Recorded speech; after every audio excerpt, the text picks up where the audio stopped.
Nangunguna si Vice President Sara Duterte sa top 5 officials ng pamahalaan na nakakuha ng mataas na trust rating batay sa pinakahuling pahayag survey ng Publicos Asia.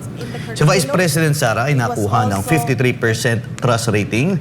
Sinundan ito ni President Bongbong Marcos na may 48% at si Senator President Mig Zubiri naman ay nakuha ng 35% habang si Chief Justice Alexander Gesmundo naman ay 20%. Nasa huli naman si House Speaker Martin Romualdez matapos lumagpak sa 25% ang trust rating nito.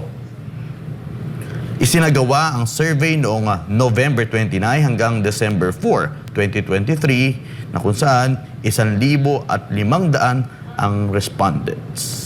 Pa yan, ha? Galing. Partida pa yan, ha? I mean, talagang tinarget siya. It's obvious to everybody, no? Yung pag-besmirch sa ating Vice President, halatang-halata naman, no? Sino pa, kahit aso ko, napapansin nyo, no? Na talagang siya yung tinarget. Partida pa yan. And yet, she has that highest trust ratings. Yes. And why is that? Let me tell you what I think. Dahil nagsisilbi siya. Isa lang ang gusto ng Pilipino sa kanyang mga lingkod bayan. Hindi niya kailangan ng lingkod bayan na maporma, maganda mag-Ingles, maganda manamit, mabango. Hindi niya kailangan yon. Wala siyang pakialam doon. Ang pakialam ng Pilipino sa kanyang lingkod bayan, lalo't lalo yung inihala na milyon ang natutulog ng gutom.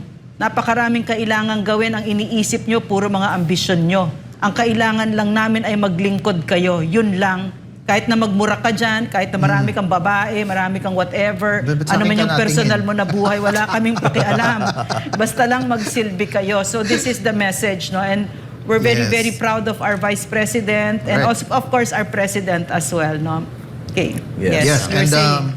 ako, as part po ng National Task Force and Local Communist Armed Conflict, no? Yeah. Congratulations po sa ating co-vice chairperson and of course, the Vice President Inday Sara Duterte. Kami po ay nagagalak, natutuwa. Yes. Kasi alam mo, itong number 1 siya dyan sa trust and approval rating na yan.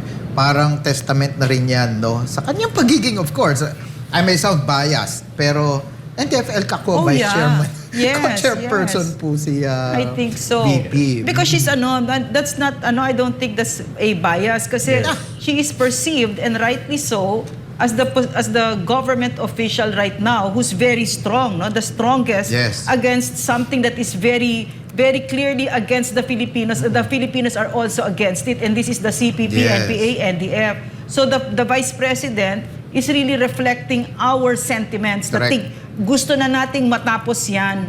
No? So any official that colludes with the CPP, NPA, NDF, who is perceived, no, will get the lowest trust rating. And this is what has happened to our speaker. No?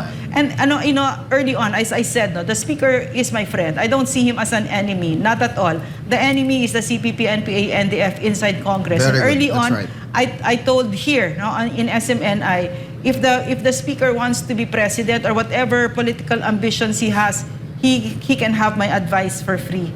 And it is so simple, Mr. Speaker. Serve the Filipino people. That is all we want and all we need. And if pag naramdaman namin na pwede ka naming pagkatiwalaan, and I'm not just talking to the speaker, but to every Filipino na naglalakas loob na hingiin ang tiwala namin, magsilbi kayo. At pag naramdaman namin na talaga at totoo at sincere kayo sa pagsilbi at meron kayong nagagawa para bumuti ang buhay namin, huwag kayong mag-aalala kung ano man yung ambisyon ninyo, mararating nyo yan. Dadalhin namin kayo dyan.